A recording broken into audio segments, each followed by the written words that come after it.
All right, welcome back to the Health Engineer Show. I'm Clint Fuqua, the Health Engineer. And have you ever heard of a thing called a generational curse? It's something that's passed down generation by generation to generation to generation. It runs in the family, right? Because of, well, the lifestyle which family does, and that's just what we do, right? Well, this comes down to one big thing that I've written multiple articles on, and actually worked with a foundation, nonprofit, which was diabetes. Okay, so I worked with the ADA for a while, and I wanted to do a special show specifically about diabetes. So I've got a professional on here, a dietitian, specifically to speak about this and the whole generational curse with this, and well, how to end it. You could actually be the end of that generational curse for your family. You could be the last one, or one of the last ones, because you take control of your health, of your life, of your lifestyle, how you're living, how your kids live. Be a good example. And so we're gonna bring Russender on with me today. We're gonna talk about that, the reality of it, across all spectrums of life. Everybody, whatever your background is, whatever your family background is, and how to take that thing, change it, and give a much better future to your future generations. That means your kids, your grandkids, your great-grandkids, great-great-grandkids that you will never get to meet, maybe, or I don't know, maybe you will. Maybe you'll get a longevity gene thrown in there, and you'll be around for the next 100, 120 years. You'll get to see multiple generations. You'll get to see that good fortune passed on generation to generation instead of a generational curse. So come back. This is gonna be an awesome show to help get you healthy, get your family healthy, and have a great future for everybody in your family. Clint Fuqua is the Health Engineer, dishing up healthcare reform through personal responsibility in the areas of nutrition, discipline, and fitness. Clint cuts through misunderstood health theory with over 35 years of practical results. Start taking control of your health today with the Health Engineer. Here's your host, Clint Fuqua. All right, we're back. The Health Engineer Show right here on the OBBM network on the brand new sets. And today, I've got Russender Powell on with me today. Thanks for having me. Yeah, and we had like a chance meeting. Yeah, we did. Thanks to one of my previous people that was on here. So Andre. Yeah, he told me about you. I was like, oh, it's interesting. Yeah. So if you haven't seen that episode, go back and watch that one.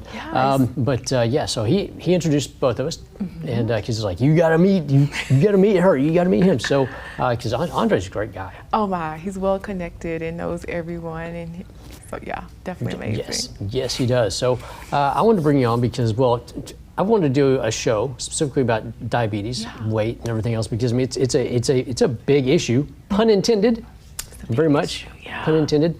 So it is a very big, weighty issue for many reasons. One, so with COVID going on, when you're looking at comorbidity status, stuff like that, and the effects that has, it already has major effects negatively on health. Families, everything else. But with this, it compounds that. It compounds greatly. If you look at the CDC numbers and everything else, you look at, okay, if you catch COVID, well, you get this much percent chance of dying from it. If you have these comorbidities, well, now you get a 95% chance, right? It's huge, it's traumatic. So I want to bring you on because I mean this is what you do. Like, this is your area. And so I want to talk about that, and just in general too, because my grandmother was type 2 diabetic. She managed that with diet alone. That was it. Diet, stress relief, a little bit of exercise, and that was it. But it is if we start looking at epidemic issues, it is very much an epidemic thing. So before we get into that, I want everybody to get to know a little bit about you, because you've got a really interesting story. So you came over to my gym, we talked for a little bit, and got your background. I'm like, okay, we got to bring her on the show. If nothing else, just because of your background and why you got into wanting to be a dietitian. Let's start there and backtrack to you like being at Baylor and. Oh my goodness. So I'll try to keep this story short as possible. So I got into like the interest of nutrition and food and wellness in 6th grade. I didn't know the profession of a registered dietitian existed, but I was one of those intuitive children who always made connection and always studied just the people around me and would ask questions. I'm that why kid, like why is this, why is that? That was you in class. That was me. Yeah. So the kids are like, oh. And my mom's here she like, goes. oh goodness, there's not an answer for everything. But like, yes, it is. So in 6th grade, it was a health education class, and the module at that time, or the lesson, was on nutrition. And they're making a connection about, what you eat is what your health becomes, and the foods that's healthy, not healthy, that sort of thing. So it just really resonated with me because they brought things full circle. If you eat, high-fat foods, high sugar, high salt, this is the way it looks like. You age faster, that sort of thing. You don't perform well. So I go home to my mom. I was like, I am never eating meat again. And she was like, what are you talking about? We're from Louisiana, and that's what we do. Fried. So I was like, yes. Fried. So I was like, I'm not eating it. I'm going to be healthy. Had no idea, right? She thought I was just like going through a phase. No, that was May, around this, like April, May, made the decision, stuck it out through the whole summer, and she was like, oh my goodness, she's really serious. So I kept that going, and I just kept learning more and just asking more why questions, and started making the connection that people around me, are not in the best health. They're the same age as I am, but why can't they perform a certain way? Why are they can't run and play outside like I can? Or why does she have to take a whole bunch of medications? Those sorts of things. And also, I have the longevity gene. A lot of the women in my family live 100 plus. My grandmother's 102. Oh, wow. And she's still alive and still with it, independent the whole bit. And so given that, I was okay, my family has this longevity gene, we're really active, but my friends, not so much. And their mom is like my mom, they're the same age, the whole thing. So long story short. Their mom looks like 20 years older than my mom. What's going on? What's going on here? So anywho, getting into high school, I decided I wanted to be a doctor. So I was okay, I want to go to Baylor. My first choice, got in, great, sick on Bears. And I was biochemistry pre-med, and that didn't really fit my personality. So I was in the labs, and I was great at it, but I just hated it. I would always still find myself looking at, nutrition things, or staying in the gym, the whole bit. And I really was excited whenever I was in that space of food and fitness.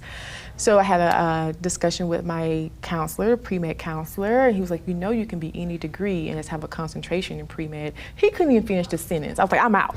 I am going to the nutrition department, and that's it. And so I audited a food and nutrition class. It was a lab, and they were doing experiments and things with food.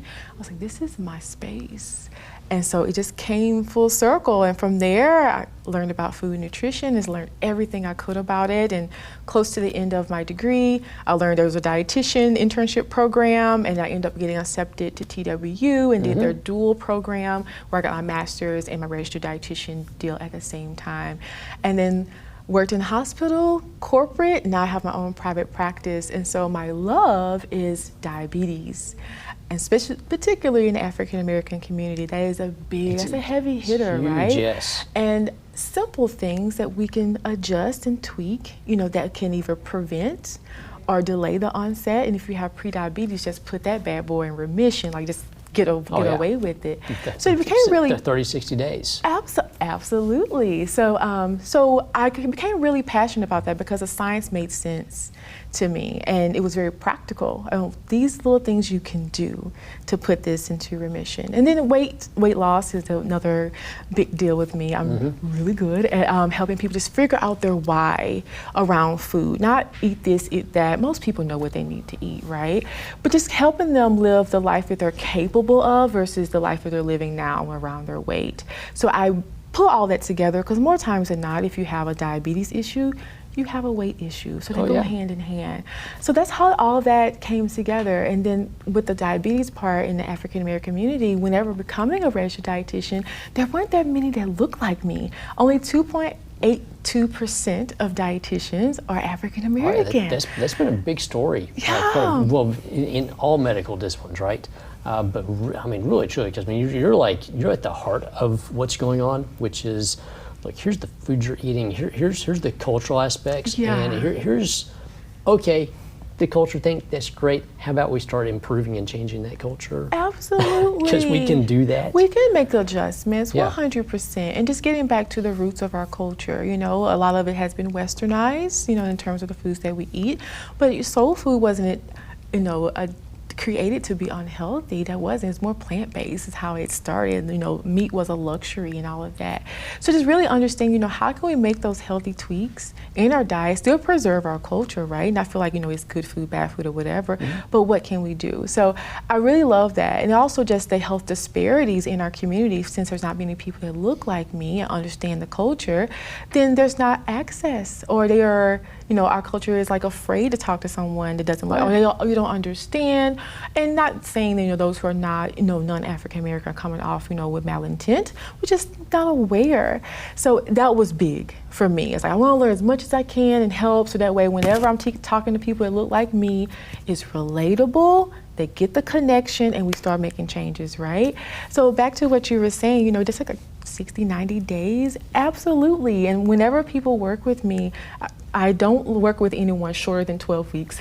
And within that 12-week period, they're either coming off of medications, reducing their dosages. Just recently, I had a lady, she was on 2 forms of insulin because she had a diabetic crisis. She was type 2, but her numbers were so high, she had no idea of where to start. Her number was like 543 to be exact. And within 1 week of working with me, she was off of those bad boys. I mean, we just made some tweaks, and she's so excited, and she feels so good. But it was the biggest thing for her when she found me. She's like, I want someone that looks like me. I want someone that gets it, And I shoot from the hip. I just call it like I see it. So that's, long story short, that's where I started and where I am. And that is a big issue. It's part of the, no matter how great the message is, if you don't relate to the messenger, there you go. It's gone. It's either one, you won't listen, or you can go over your head, or you're not going to care because, well, you're not part of what I'm doing, and absolutely. So there's no way you can relate to me and my background and everything else. Okay. Absolutely, and also how you're going to help me come up with a roadmap when you don't understand the road that I'm on. So that's the biggest thing. Yeah, yeah, and there's that. Well, there's the other piece of it, which is, most things are made out to be way too complicated when it comes to any kind of dietary theory, because I've talked about this before, there's over 100 diets out there. Oh yeah. And 5 to 6 of them are being heavily marketed at any point in time, and those get rotated around. It's just like fashion. Okay, if you didn't know that, it's seriously fads are fads. Okay, fashion industry, dietary industry, exercise industry. It's all the same. You have a fad that runs for 2 to 3 years, and you have something brand new. Absolutely. That's why everybody's starting to wear like stuff from the 80s now. Oh yeah. So we're back to the 80s diets pretty soon too. So there's that. Everybody stick around. We're going to get into the ease of how to do some stuff with your diet. And so we're going to take a quick little break here, go to our sponsors, watch them, use them, by the way, and then come back, because we're going to start giving you some stuff to help change your diet and improve your health very quickly. Simple, easy stuff. What does it mean to devote your life to the truth? Does it mean investigating communist subversion here in America?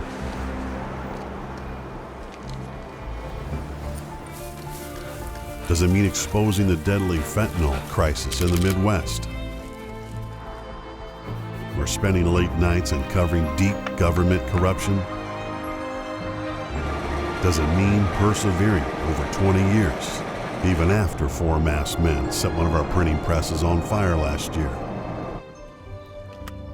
Because at a time when America's traditional values are under attack,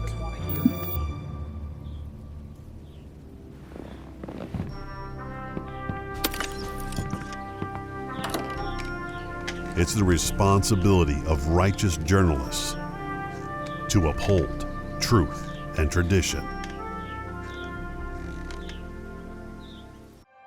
Introducing IV Hookup. IV treatments have been the standard of care used for years to deliver intravenous hydration treatment to patients.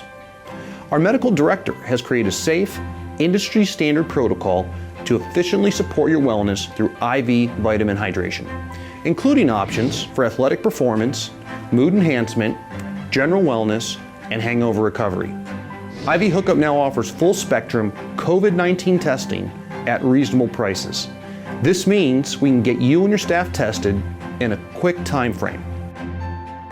Are you hosting a group event? We can provide a customized package for IV treatment and COVID testing as well. IV Hookup is everything you need to both stay healthy and to prove it. Go to ivyhookup.com to order yours, and we'll bring it right to you. That's ivyhookup.com.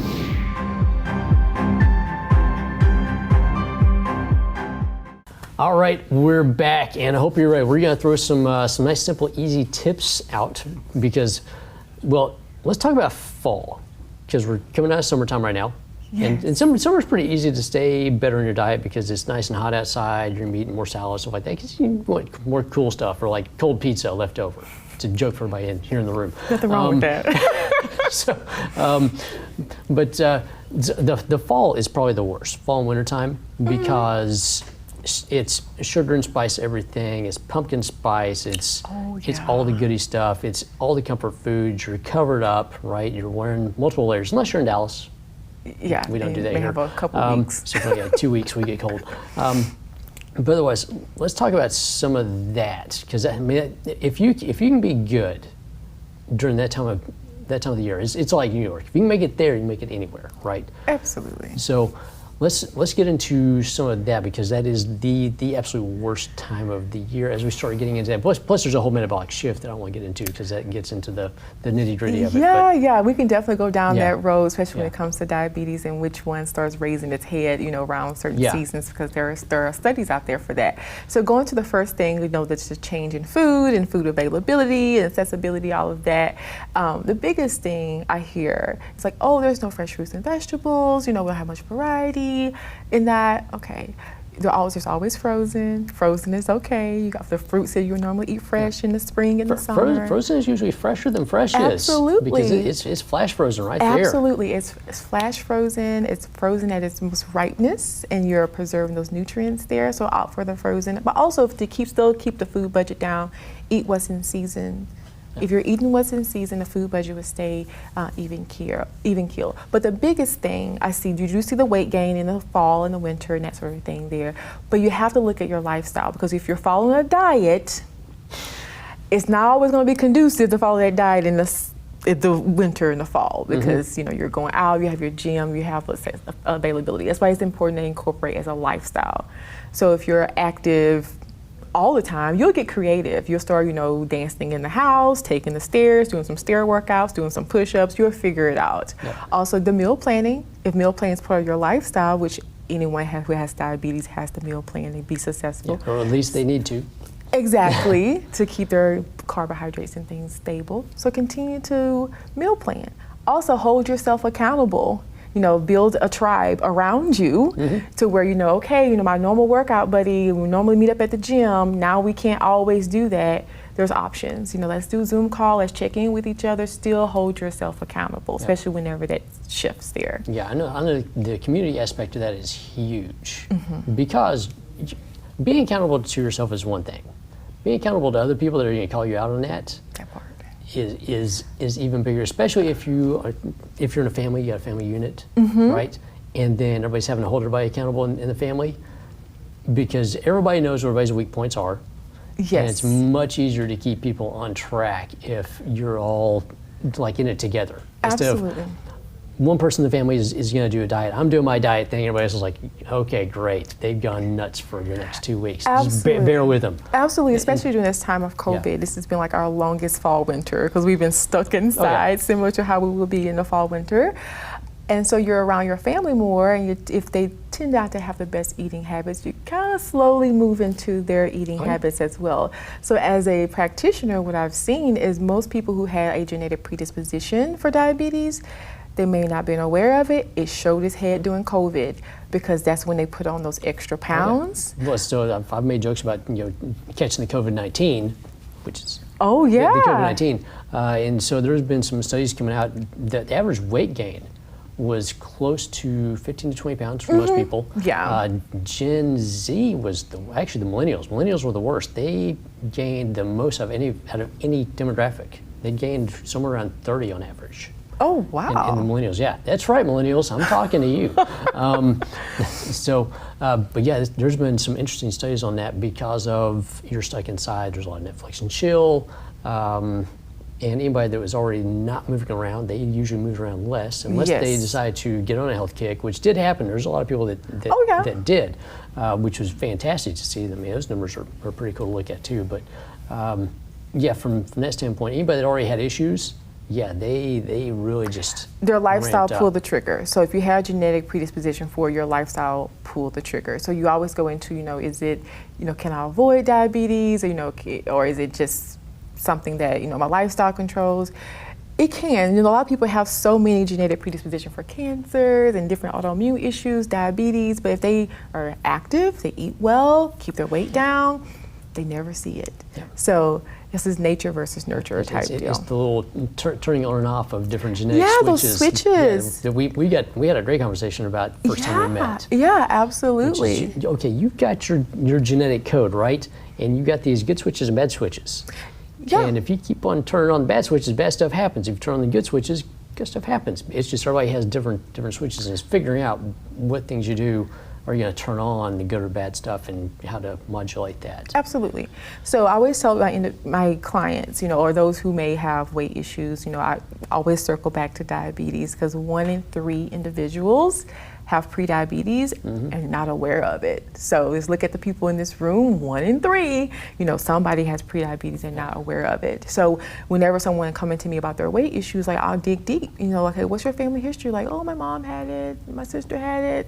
I'm like, so you think you are an exception, right? So, so we talk about that, how you are not the exception genetically, but you can be with your lifestyle. So we dig deep into that. So, so that's the biggest thing, is just knowing your risk factors and not to play Russian roulette when it comes to your health, and you're not, immune from it. Yep. Yeah, and that also goes to like the generational curses, which is, my family's always.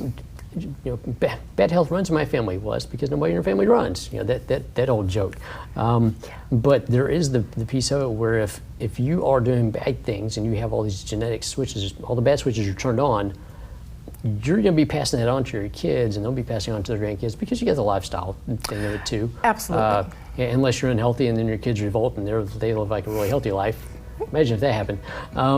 But it does pass down generation to generation until you have one generation that says, okay, I'm going to end this thing here. Absolutely. And we're going to start doing something better. And that goes with wealth and everything else, because there's a lot of mindset and cultural around that within your family of, what, here's where we've been, we're going to do something better now. Absolutely. So I hear that a lot where, around obesity.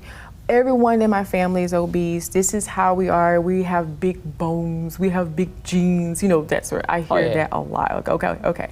So with that may be the case. You may have a thrifty metabolism that, puts on pounds very quickly off a very small amount of food. That may be the case, because of the feast and famine gene, but that's in these days not so much. So I tell them, okay, that's fine. Your genetics, you can't change it, but look at what everyone is doing in your family. Can you tell me that all you guys, don't eat the same way? Well, that's just how we eat. That's how you guys turn your genes on. So I make the connection. Like, yeah, you all may have the genetic predisposition for it, but all you're choosing to turn those genes on with your bad eating habits and sedentary lifestyle. But you can change that. You don't have to express it if you get out of that, that mentality that we all sit down and eat dinner at the television. We don't exercise. We don't eat healthy foods. You can change that. You can't change your genes, but you can change the trigger, which is the lifestyle there. Yeah, which is a big. I know that's one of the main things that you key in on. Which, a lot of people I know in the industry that deal with diet, stuff like that, they're like numbers based, right? They're looking at, okay, calories in, calories out. Here's your diet. Bam, done. So okay, that's cool, but you like missed an entire segment of what's going on in this person's life to where this makes zero sense to them.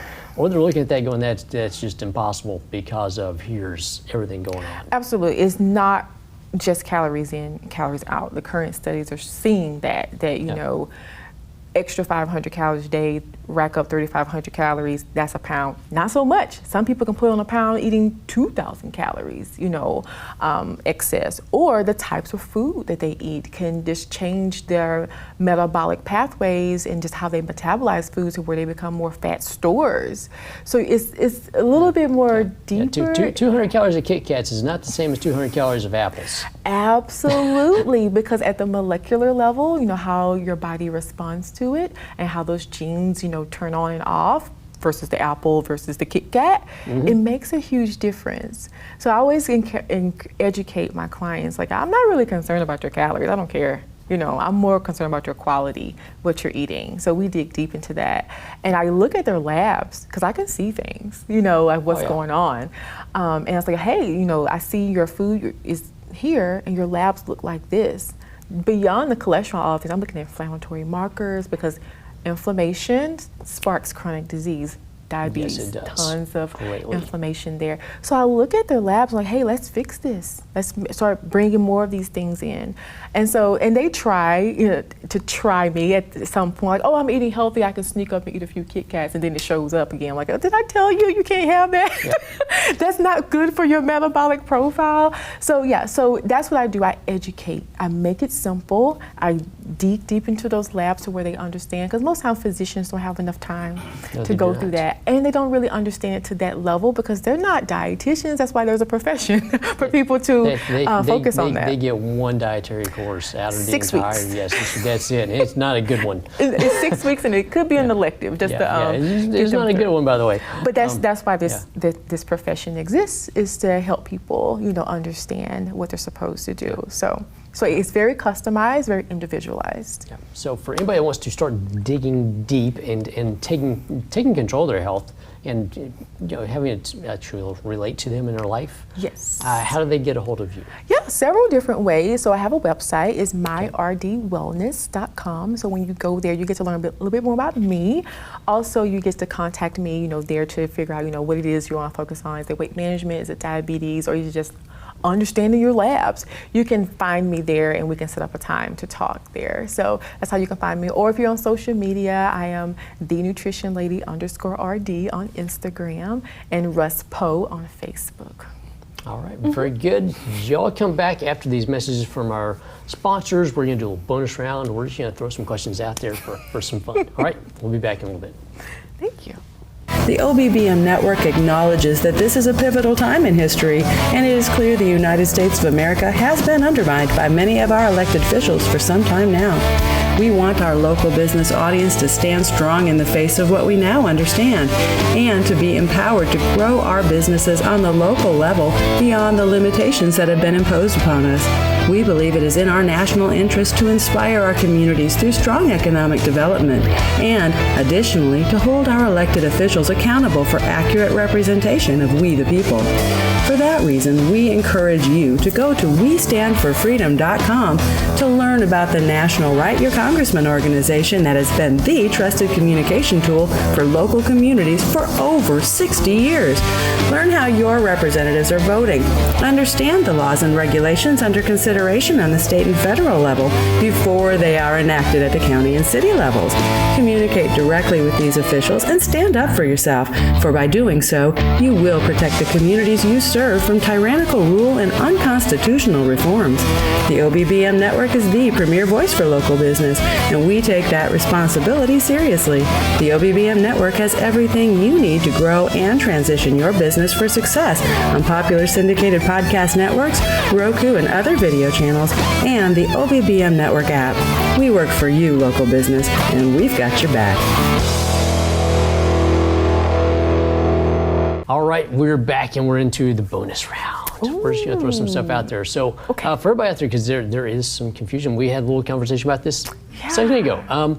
So dietitians and nutritionists, what is the difference? What is the difference? Okay, real quick, a registered dietitian had to complete at least a bachelor's degree to be able to sit for the exam, but in preparation for the exam, you have to do a long internship. So it's about a year, could be a year and a half internship. Similar to a doctor, he has to go to like the residency part where he has to do like rotations and different things. A registered dietitian has to go through that, and we are actually credentialed and we have a license. If you're practicing, we have a license that we have to uphold and different ethics practice, similar to a physician. We have the same code of ethics. We have the science training. We understand we're trained on every disease state. Anything you eat and it can impact your body, we have to learn about it. So that's a difference. Because a nutritionist, it could be someone that maybe have had a weight loss journey, they've lost a lot of weight, they found a diet that worked with them. Very anecdotal, nothing really based off of science. And so that's a difference. They can go on a course and get a certificate and say, I'm a nutritionist. But they have no one holding them accountable to what they're saying, what guidelines they're telling people. You know, everyone's different. You know, whatever I recommend to you and to the next person could be completely different depending on, you know, your health condition. So there's no protection around that person. They can just, they're self-proclaimed. So posers versus professionals. Ouch. That's the difference. So there you go. She broke that. I think we'll end it right there. Here comes the hate mail for me. I'm sorry. But no, I want everybody to know like the difference between those, because it is so important. It's a baby's, but one has diet in the name, the other has nutrition in the name. Well, yeah, it's the same thing, right? No, not the same. They are two different things, right? Absolutely. So, let's see here. Your favorite experience so far as a dietitian, like what's like stands out as like one of your favorite, somebody you worked with, something from school, just a... Yeah. So one that sticks out to me immediately is working with a lady telephonically, coaching her, and I coached her for maybe a year and a half, and she had a great deal of weight to lose, morbidly obese, to the point where she stopped traveling because she would have to buy 2 seats. And so it just became very uncomfortable. But her goal was to travel and be able to do all these mission walks and all of that. So after a year working with her, she got down to 1 seat, no extender. She didn't need an extender for her seat belt. And she was able to do all the travels and things that she just dreamed of. Because she had like a dream vision board of all the places she wanted to visit. So that was just mind-blowing, because her whole life changed. She was able to travel, do things around her house, take care of her mother, who she was taking care of, but she couldn't really do much because she wasn't able to be as mobile. So I just remember that moment of working with her for a year, and she's able to get in 1 seat, no extender, and travel the world. Okay. This one is for the parents out there. What is it like being a dietitian and having a kid? Oh yes, I have a 4-year-old. But you know, it starts very young. They're sponges, and going back to like the generational curse of diabetes, they're watching your eating habits and they're listening to what you're saying. So I've really enjoyed the experience, because my story in the beginning, I kind of stumbled up on it. It was an intuitive kid. So he is not your normal kid. Like you ask him, you know, what do you want? Oh, I want vegetables, I want asparagus, I want strawberries. And so he's the one to gravitate that. You give him a donut and some strawberries, he's going to navigate towards the strawberries. And I have him in the kitchen, because kids are more likely to eat vegetables and try out new foods if they have some involvement in it. So as soon as he could stand up at the counter, he's been helping me cook. And I teach him like, hey, how many eggs, that sort of thing. And we talk about, you know, what's a healthy habit, what's not a healthy habit. And he's always listening to what I'm saying. And just recently, I was on another podcast or whatever, someone interviewed me, and he said, Mommy, why did you tell him they couldn't eat vegetables? I'm like, I didn't say that, but he's listening to me. I heard you say it right. You can't eat vegetables. What do you mean? So it's been amazing, but I would say just mirror the behavior you want them to have. If you want them to work out, eat healthy, you do it. Because you can't teach by, you know, do what I say, not as I do. No. So I just get them involved. And it's been easy so far. Yeah, I want to throw that out there, because I know you've got a kid, and for everybody that has kids, like, I can't get them to do anything. Well, probably because you're not doing it. So, but also the life of a dietitian with a kid, well, it works. They will actually eat the veggies and the fruits like they're supposed to. Absolutely. If you're doing it. So one more time, how do people get a hold of you? Yes, myrdwellness.com is my website, and Instagram is thenutritionlady_RD, or Facebook is @RussPo, RUSSPO. Okay. Thank you for coming on. And Thank you. We're going to be doing more stuff together in the future, because, well, Olympic Fit might have a dietitian working with us Hey, on some you never stuff. know. You never know. Wink, wink. Nudge, nudge, nod, nod.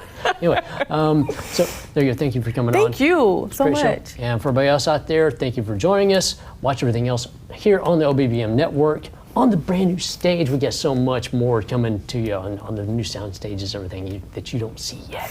It's awesome stuff over here. So thank you for watching all the sponsors. See you on the next episode. The Health Engineer is produced by Offbeat Business Media for the OBBM network and made possible through the generous support of sponsors and viewers like you.